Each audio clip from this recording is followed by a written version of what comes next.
Assalamualaikum warahmatullahi wabarakatuh. Selamat malam teman-teman semuanya. Sesuai janji, malam ini saya akan bincang-bincang dengan Bang Hamdan Sulfa, yang kebetulan beliau juga alumni dari workshop Bisa Bikin Brand. Beliau ngajakin ngobrol untuk membahas tentang brand dan perdagangan. Seperti kita ketahui bersama bahwa Bang Hamdan setelah tidak lagi menjabat sebagai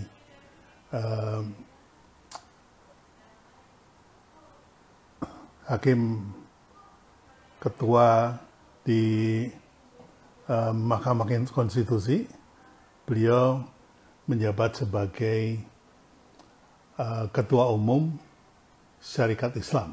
Nah, ini menarik karena ketua umum Syarikat Islam itu yang dipimpin bukan masalah agamanya, tapi yang dipimpin justru masalah bisnisnya.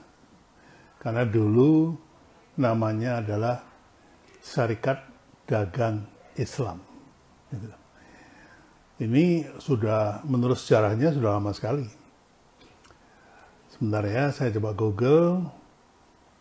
Syarikat Dagang Islam itu didirikannya tahun, kalau nggak salah 28. Supaya nggak salah, saya Google dulu. Ya, kalau nggak salah, 16 Oktober 1905 didirikan oleh Kiai Haji Samanhudi. Ini jadi usianya sudah 115 tahun ya, luar biasa. Jadi ini adalah perserikatan dagang yang pertama kali didirikan di Republik ini. Ya. Ini coba saya cek apakah Bang Hamdan sudah masuk. Nampaknya belum. Beliau sering Zoom tapi jarang live IG. Ini mungkin buat beliau pertama kali live IG. Dan karena ingin sekali bertemu dengan teman-teman praktisi UKM, ya. Karena beliau sekarang membina banyak sekali UKM ya, di dalam komunitas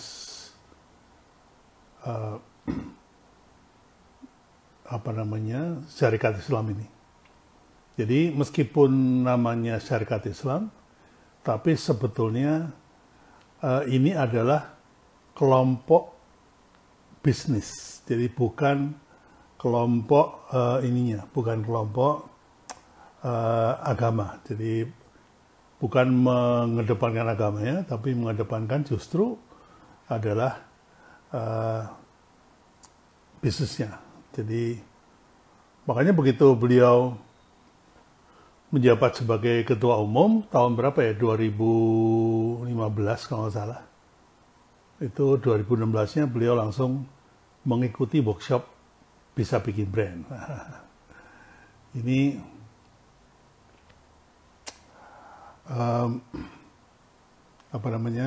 sebentar. Ya mudah-mudahan nggak bosan ya ngikutin live saya. Saya lagi rajin live nih. Pernah satu masa saya agak jarang live karena sibuk banget dengan workshop-workshop yang saya selenggarakan. Mudah-mudahan nggak ada masalah Bang Hamdan ya. Ini saya nggak bisa baca kalau komen di HP. Saya hanya bisa baca kalau komennya itu di laptop ya. Karena backgroundnya kacau nih kalau di. Oke, jadi sambil menunggu Bang Hamdan, saya ingin menceritakan sedikit tentang 15 langkah magnet branding yang workshopnya akan saya gelar nanti tanggal 14 sampai 17 ya. Itu mengurai bagaimana kita melakukan branding untuk produk-produk kita. Nah, ini yang apa namanya teman-teman tunggu sebetulnya, karena selama ini yang saya lakukan adalah memperkenalkan brand itu apa, karena itu sebagai basic ya. Makanya saya sebut workshop saya yang terdahulu itu adalah branding, marketing, selling. Dan bahkan sampai sekarang saya selalu posting tentang 3 hal itu. Marketing, selling, sama branding. Jadi tiga-tiganya itu dibutuhkan dalam bisnis. Seperti yang semalam kita bahas bareng sama Pak Budisman, yaitu beliau jelas mengatakan bahwa tiga-tiga itu dia lakukan ketika dia menjabat sebagai petinggi di Coca-Cola maupun di Sari Husada maupun di Danone. Ya. Memang dia ingatkan juga bahwa perbedaan antara korporat dengan UKM itu adalah pada tenaganya, ya, pada biaya yang disediakan untuk mendevelop sebuah brand. Nah, ini yang membedakan, sehingga ya suka nggak suka. Kalau UKM memang harus setapak demi setapak ya. Kalau korporat itu memang simultan sekaligus. Ya. Dan di dalam istilah korporat itu disebutnya marketing 360 degrees. Ya. Itu yang disampaikan oleh David Ogilvy, bagaimana membuat pemasaran kurang jelas. Padahal ini mic-nya udah deket sama mulut saya. Ya, bagaimana pemasaran itu harus dilakukan secara 360 derajat. Artinya holistik. Holistik, semua dicek, ada ceknya tuh 360 derajat. Kemudian juga dilakukannya secara simultan, nggak boleh misalnya produk dulu, terus distribusi dulu, gitu, terus harganya, gitu ya.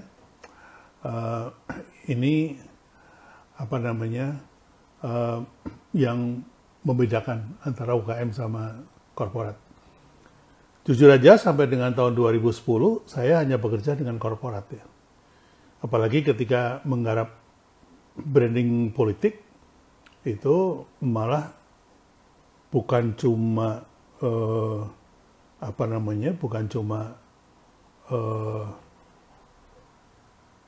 360 derajat simultan, tapi juga harus dilakukan brand hack. Nah, tadi siang saya sempat zooman dengan Pak Budisman, kita bahas tentang apa itu brand hack. Dan beliau terkaget-kaget karena beliau sudah melakukan gitu ya. Hanya baru tahu istilahnya sekarang itu adalah brand hacking. Gitu. Bagaimana kita menghack,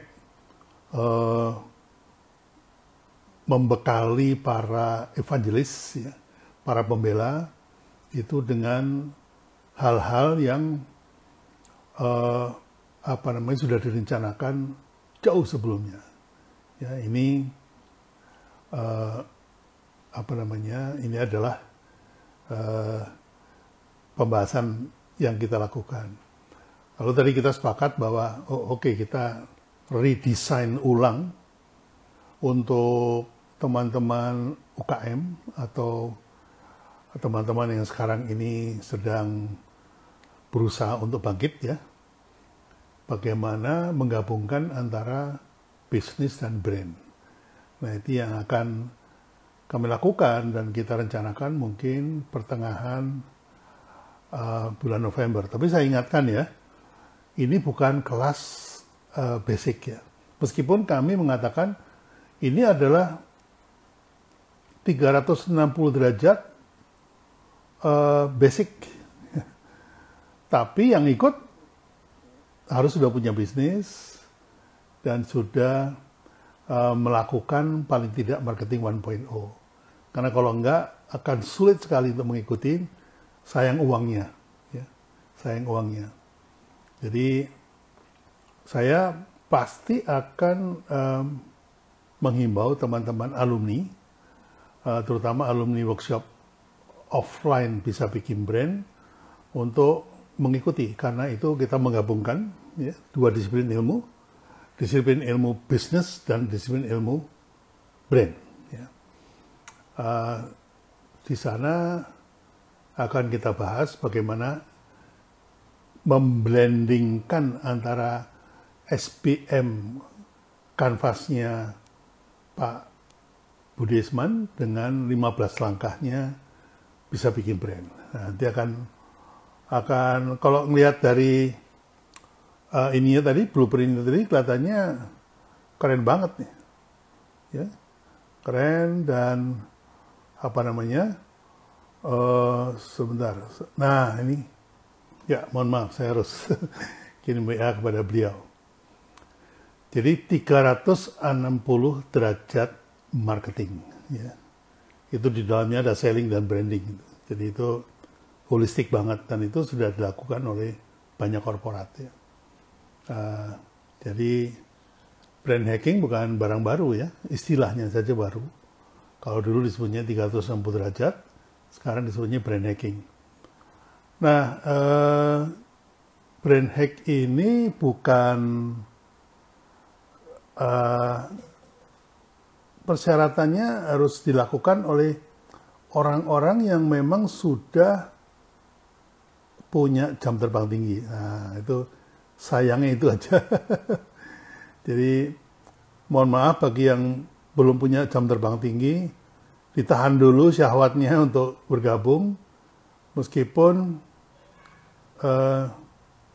ya ini kok nggak bisa ya.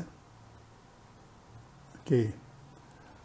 Mungkin kalau Bang Hamdan sudah join, silakan request lagi, karena barusan mungkin saya kasihkan ngobrol, jadi nggak sempat ngeklik untuk accept. Ya, ya. Jadi kembali ke Bang Hamdan, beliau ini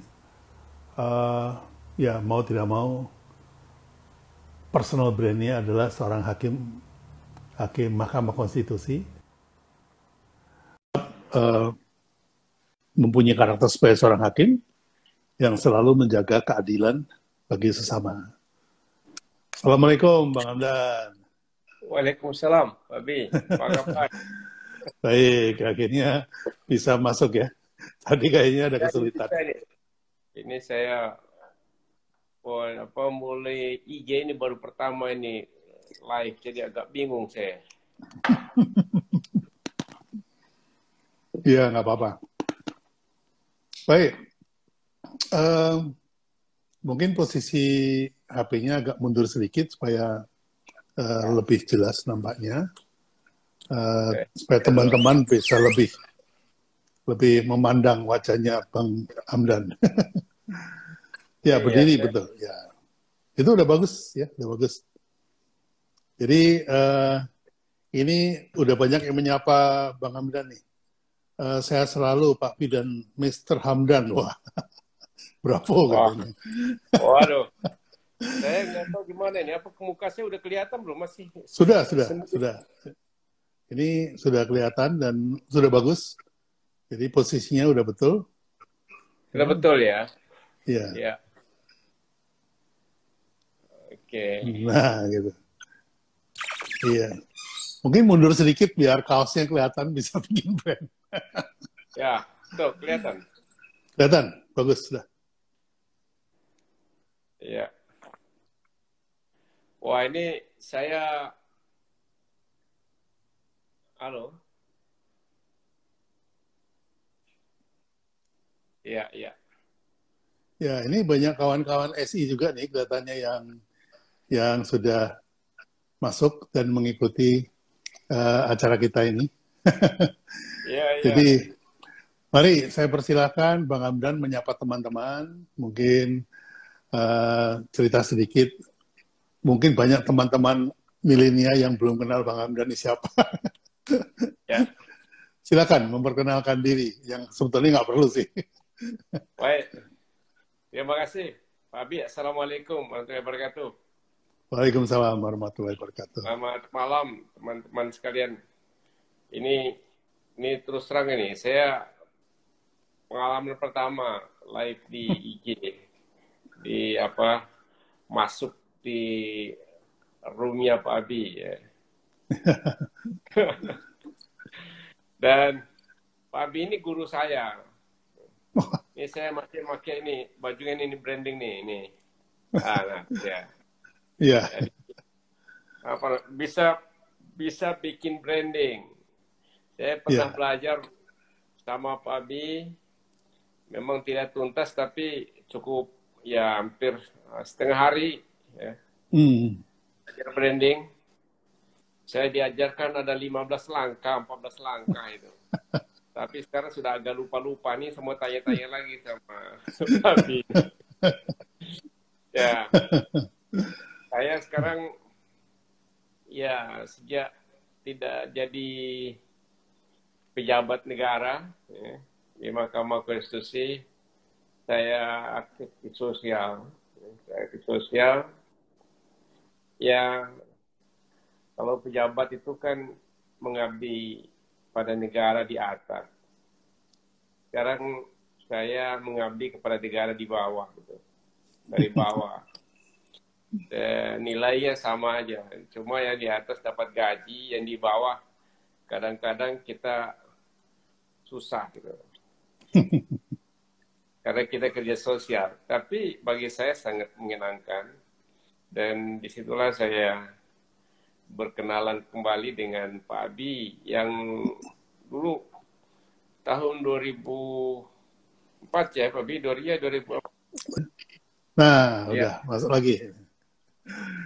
Ya, ini sebentar. Nggak bisa masuk nih wifi-nya naik. Ya, saya matikan dulu anunya, commentingnya. Ya, supaya kelihatan Bang Hamdannya. Ya, internet juga ada gangguan seperti itu, Bang. Apalagi kalau kita pakai IG ini memang sering naik turun anunya, koneksinya. Ya. Baik. Monggo silakan dilanjutkan lagi tadi perkenalannya.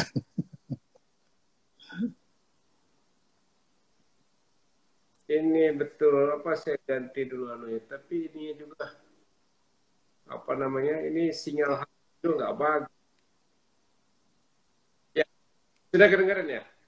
Sudah kedengaran. Ya. Udah kedengaran. Ya.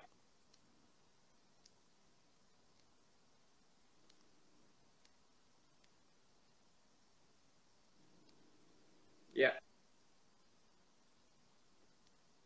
Baik. Baik, Pak Abi. Jadi teman-teman sekalian, sorry, ini ini sinyal di tempat saya kok agak wifi saya ini agak kacau. Jadi saya kenal dengan Pak Abi lama sekali, tahun 2004. Ya, 2004. Ya, nah ini baru bagus nih ya. Ya. Ya, jadi saat itu Pak Abi itu branding untuk Pak SBY kampanye.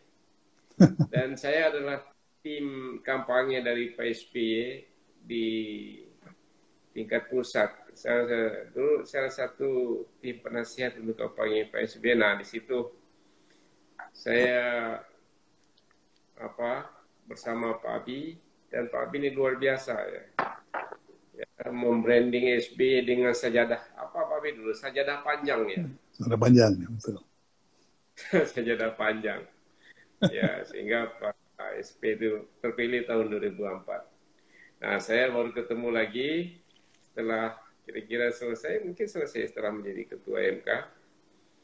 Ya, berkecimpung di bidang sosial dan belajar branding dengan Pak Abi.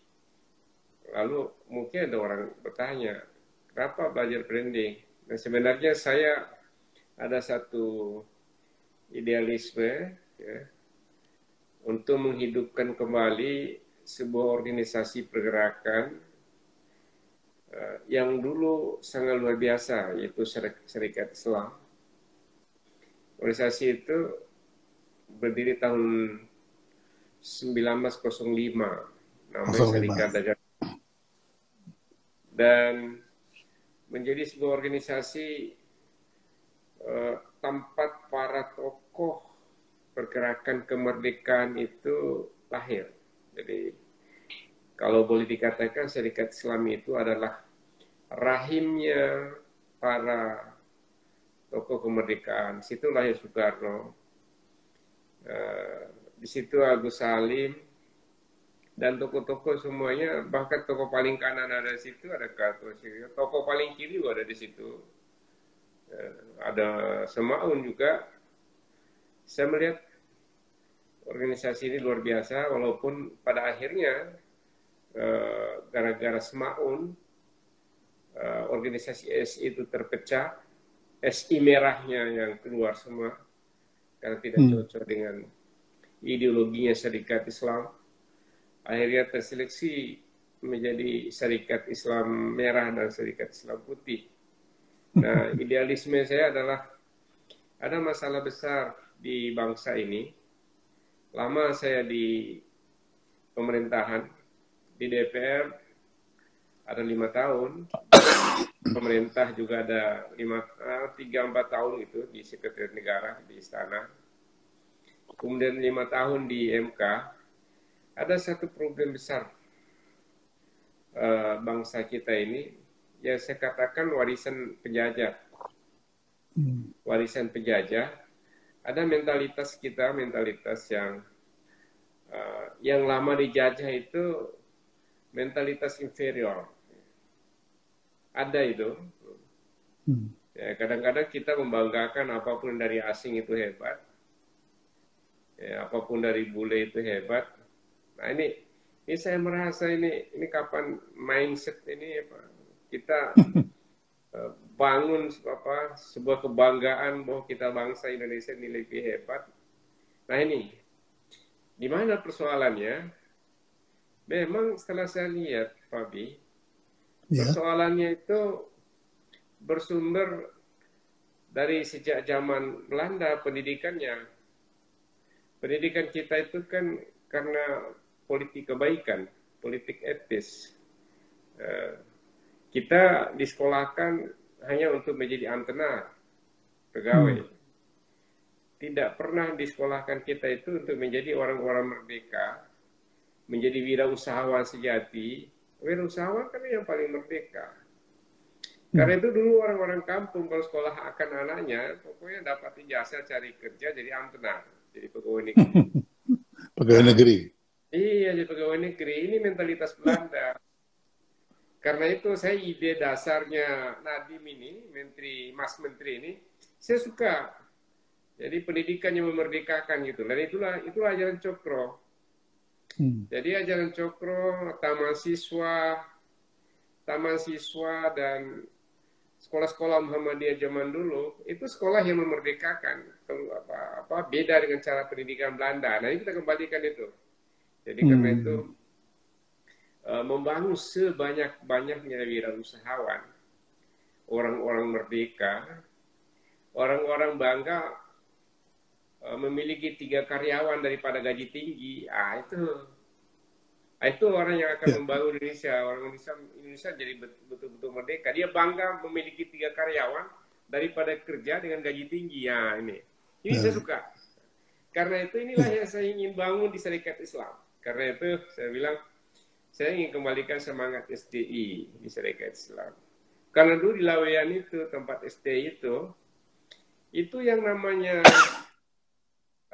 Haji Samanhudi. Haji Samanhudi, kehebatan orang itu, Laweyan itu paling independen di Surakarta. Jadi seperti bersaing dengan keraton.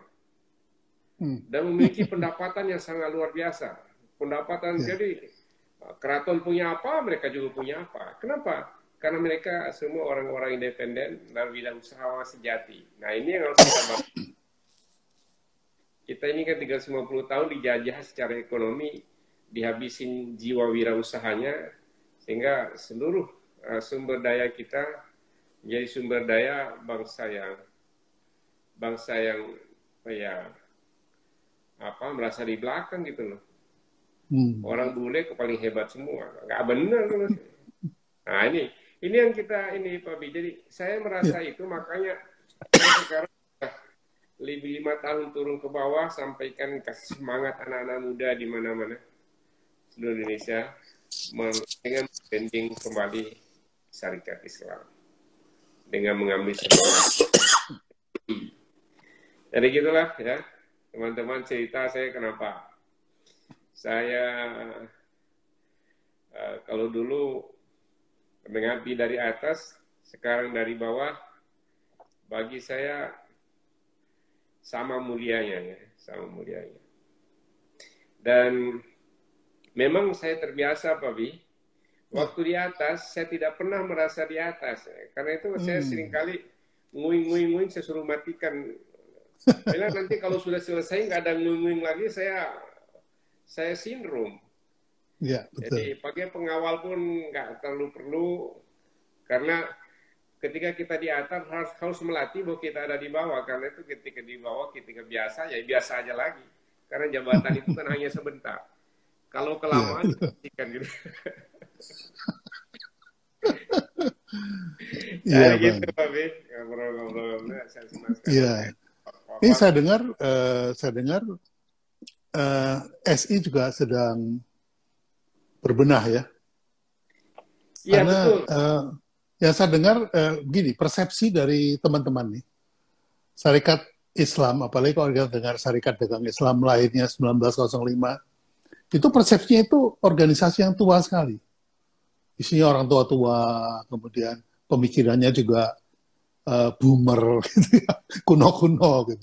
Nah ini inovasi-inovasi baru apa yang sudah dilakukan supaya juga persepsinya SI itu tetap relevan. Nah itu, monggo silakan.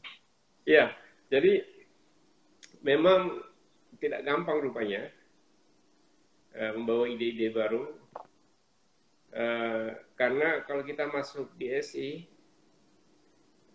hatta sampai sekarang pun masih cerita masa lalu terus, kehebatan masa lalu.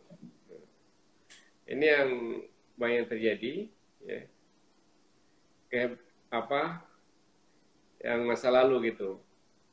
Nah ini saya nyalain lampunya baru bagus rupanya. Iya. Agak terang.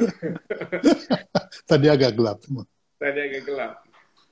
Nah jadi sehingga sekarang saya mencoba, jadi apa yang saya lakukan pertama adalah perubahan mindset. Kita berpikir harus ke depan. Kenapa SI begitu hebat dan berguna jangka panjang? Saya baca apa yang dituliskan pada tahun 20-an, tahun 30-an. Memang mereka membuat rumusan cita-cita untuk 45 tahun ke depan. Jadi karena itu organisasi menjadi sangat progresif. Nah, yang dibuat oleh Pak Cokro zaman itu masih dipakai sampai sekarang. Saya mau ubah, bukan mengubah. Jadi saya mau refreshing. Mau refreshing. Karena itu ini mulai untuk milad ke-114 tahun, pada tahun ini Oktober, saya ingin loncat ke SI menyambut Society 5.0, jadi melompat ke 4.0. Dan beberapa persiapan yang kita sudah mulai lakukan, ya. Dan tetap kita kembali kepada tadi, problem bangsa kita yang paling besar adalah masalah wirausaha dan dagang. Wirausaha dan dagang. Bagi saya inilah persoalan. Kenapa orang terlalu banyak mau masuk ke politik? belum punya apa-apa mau masuk politik karena itu, karena hanya itu yang bisanya. Iya, Jadi iya, iya. ya itu, karena itu kita kasih modal itu.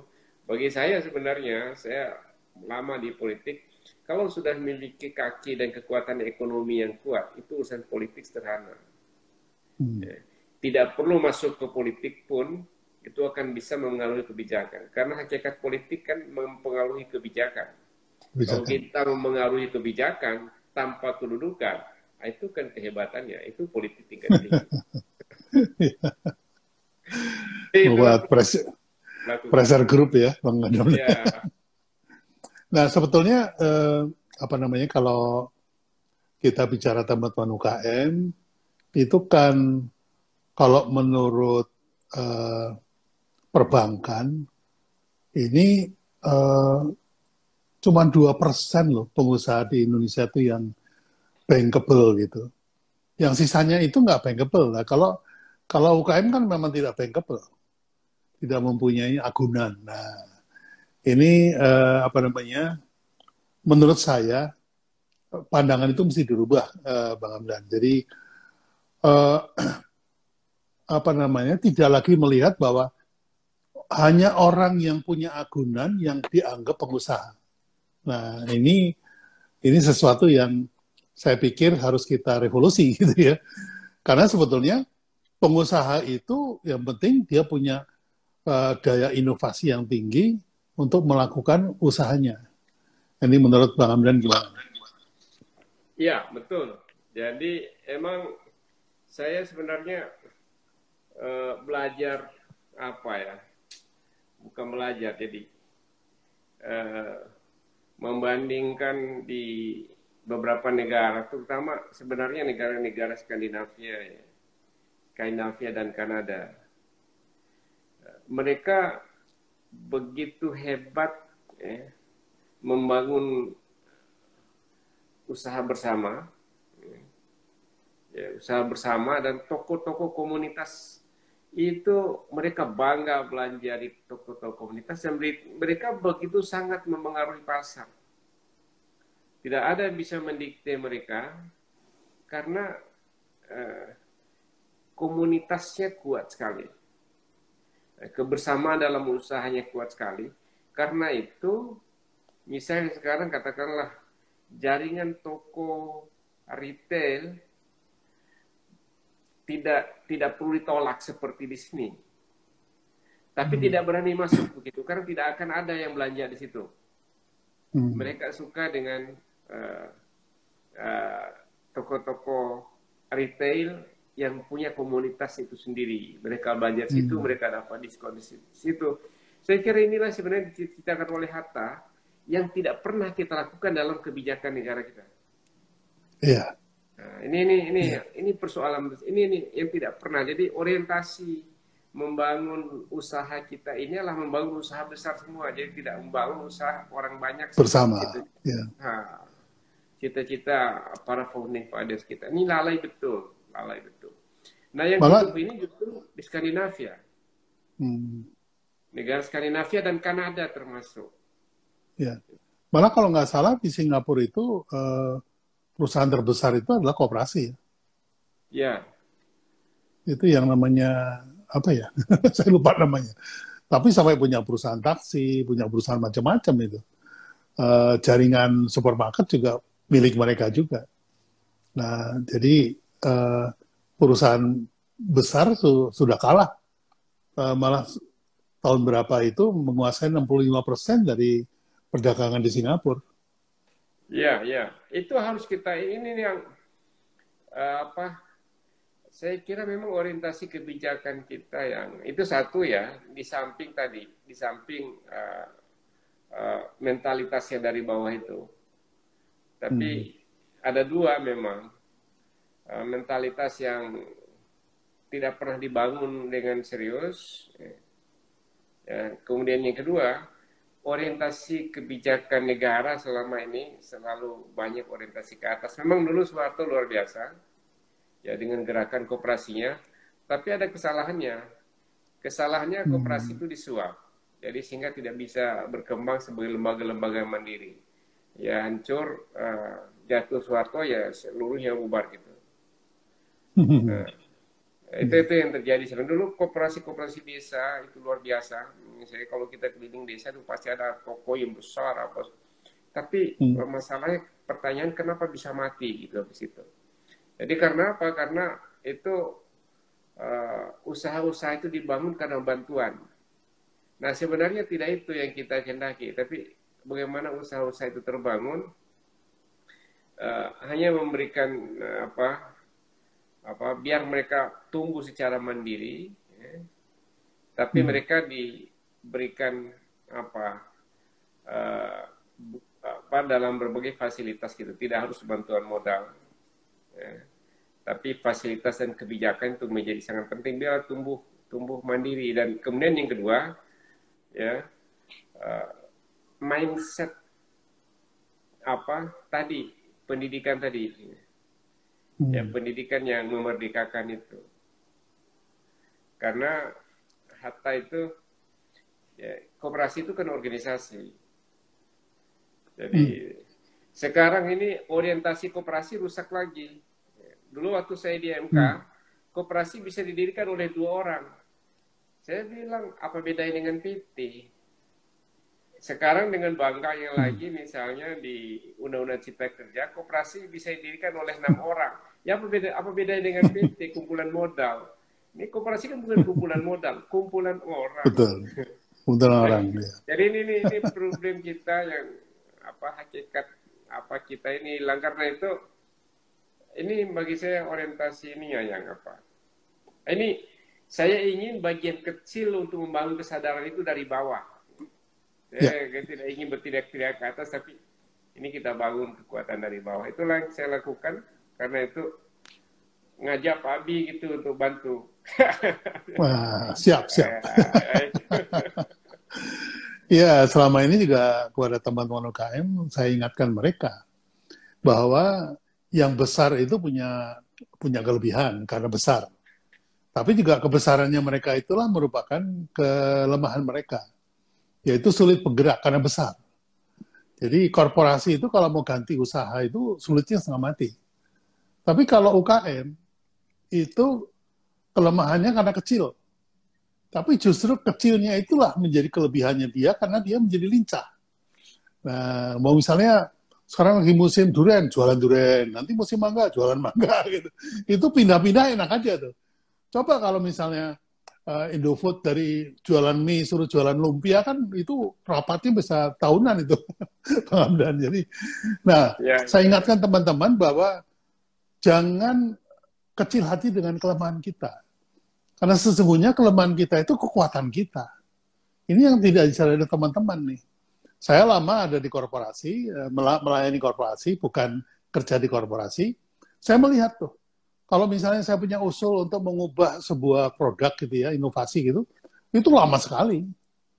Di McDonald saja kalau misalnya kita bikin suatu ide untuk bikin produk baru, butuh waktu 3 bulan untuk persiapannya saja. Belum berantemnya nih, belum ribut rapatnya. Jadi, ini mungkin yang perlu kita bangun adalah mentalitas bahwa kecil itu bukan dosa, kecil itu bukan kalah, kecil itu bukan salah. Kecil itu adalah ada kelebihan di dalam kekecilan itu yang tidak pernah kita lihat. Nah, menurut Bang Hamdan gimana? Ya betul. Ini kan saya pantau ya.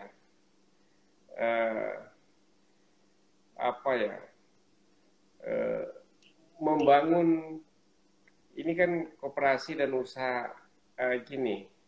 Jadi usaha bersama dan koperasi itu kehebatannya kan kumpulan orang-orang yang modalnya kecil tapi banyak orangnya. Ya itu kan jadi besar juga. Jadi kehebatannya justru pada banyaknya orang gitu. Saya selalu kasih contoh sama teman-teman, ya kita modal masing-masing 1 juta. Ya kalau kita dapatkan 100.000 orang, bersama-sama, 100.000 kali 1 juta kan lumayan besar. Ya. Ya itulah yang membuat besar ya. Sehingga tumbuh secara bersama-sama. Nah problem yang kita hadapi di tingkat apa dalam pelaksanaannya adalah ya ini artinya semangat kolektiviti kita yang harus dibangun kembali. Modal Indonesia sebenarnya kalau kita pelajari dari sosiologis Indonesia itu semangat kebersamaannya itu yang tinggi sehingga kita memilih bentuk negara yang seperti ini, persatuan, gotong royong, apa semua itu sebenarnya berasal dari cita-cita itu. Nah ini memang sebuah kenyataan yang tidak bisa kita pungkiri.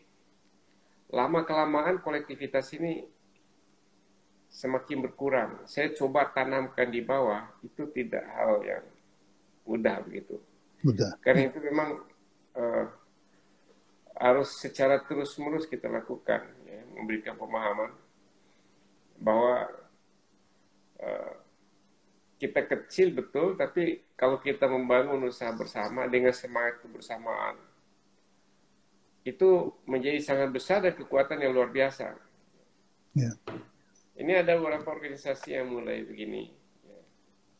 Katakanlah misalnya sekarang ini, saya ambil contoh ya, mereka ada Darul Arkam atau apa. Mereka jualan gitu aja, mereka hidup. Tapi luar biasa, hebat gitu. Ya. Nah, coba itu yang kita hidupkan ya. Secara pelan-pelan. Nah, walaupun ya tentu tidak mematikan usaha perseorangan, karena itu kan tidak suatu yang natural, suatu yang alamiah. Ya, kita tidak bisa memaksakan juga, tapi ada kesadaran bersama itu yang perlu dibangun. Iya. Sayangnya IG itu membatasi kita hanya bisa ngobrol 1 jam nih Bang. Oh iya, gitu ya. Jadi tadi udah hilang 1/2 jam karena masalah teknis. Sekarang tinggal 5 menit lagi yang sisa. Nah begini, kalau kita sambung lagi nanti teman-teman kekenyangan malah nggak kangen lagi gitu. Jadi saya usul gimana kalau sesi seperti ini, karena kelihatannya ini dibutuhkan banget sama teman-teman di bawah ya, bahwa mengingatkan mereka kembali itu satu hal yang sangat penting kelihatannya Bang. Jadi kalau Bang Hamdan bersedia, mungkin sebulan sekali atau 2 minggu sekali kita ngobrol seperti ini. Nah, itu kan membangkitkan semangat gitu loh. Jadi boleh, diingatkan kembali. Jadi enaknya hari apa nih, Bang Hamdan? Minggu-minggu sore gini, apa? Terserah nih. Saya minggu sore ini bagus sebenarnya. Saya minggu sore rata-rata selalu ada di rumah gitu. Nah, yang selalu ada di rumah biasanya kalau minggu-minggu sore. Ini cocok kalau minggu-minggu gini lagi santai gitu. Ya, jadi mungkin kita ambil aja hari Minggu pertama dan Minggu ketiga gitu ya. Jadi boleh. Setiap minggu pertama, ketiga gitu, setiap minggu sore jam sekian, nanti saya buatin undangannya buat teman-teman. Karena motivasi seperti ini jarang kita dapat nih Bang. Jadi, saya sendiri jadi bersemangat nih dengan daya kemampuan dan kekurangan yang saya miliki ini akan bisa menggerakkan teman-teman lagi gitu. Seperti saya cerita tadi siang saya cerita bahwa setahun yang lalu saya melemparkan sebuah gagasan, yaitu gerakan Indonesia Spicing the World itu. Jadi karena kepingin kejayaan VOC itu kita kembalikan, tapi dilakukan oleh kita sendiri. Gitu. Nah ini tantangan buat SI, apakah SI bisa mengambil alih kendali seperti zamannya VOC? Iya. Serikat dagang yang besar sekali itu Bang. Itu besar sekali itu serikat dagang itu. Iya betul. Ya, Serikat Dagang itu VOC 300 iya, dari 1620 sampai 1735 dia. Habis itu baru tanam ya, paksa. Belanda baru menjajah Indonesia 1835 ya, ya, dengan tanam paksanya itu. Sebelumnya itu VOC. ya, betul. Ya. Ya, jadi waktu tinggal 2-3 menit. Monggo dipersilakan untuk closing remarks, barangkali ada pesan-pesan buat teman-teman. Kalau mereka setuju, nanti 2 minggu sekali kita ngobrol seperti ini. Kita membutuhkan masukan dari seorang guru besar. Silakan, Bang Hamdan. Terima kasih Mas Pi. Ini terima kasih sekali ini sempat ngobrol pertama pada malam hari ini agak-agak kagok, tapi mungkin ya kalau kedua kali saya lebih mempersiapkan apa gitu. Jadi Ya, untuk yang selanjutnya senang sekali bisa ngobrol dengan teman-teman semua. Sekali lagi salam dari saya. Insya Allah kita berlanjut bersama Pak Abi. Terima kasih. siap. Assalamualaikum. Ya, masih banyak nih Bang Hamdan kalau bisa ngobrol-ngobrol buat teman-teman, karena teman-teman itu meskipun dari segi pendanaan itu berkekurangan nanti ya, tapi dari antusiasme belajarnya luar biasa sekali. Jadi ini harus kita wadahi, kalau enggak nanti kemana-mana nih. Baik, sekali lagi terima kasih banyak atas waktunya Bang Hamdan, dan juga teman-teman yang sudah bergabung, terima kasih banyak. Ini tadi ada 200 orang yang mendengarkan, mungkin nanti akan lebih banyak lagi di kemudian hari. Mohon maaf kalau ada kekurangan dari saran teknis dan segala macam. Saya sudahi sampai di sini. Wabillahi taufiq wal hidayah. Wassalamualaikum warahmatullahi wabarakatuh. Waalaikumsalam warahmatullahi wabarakatuh.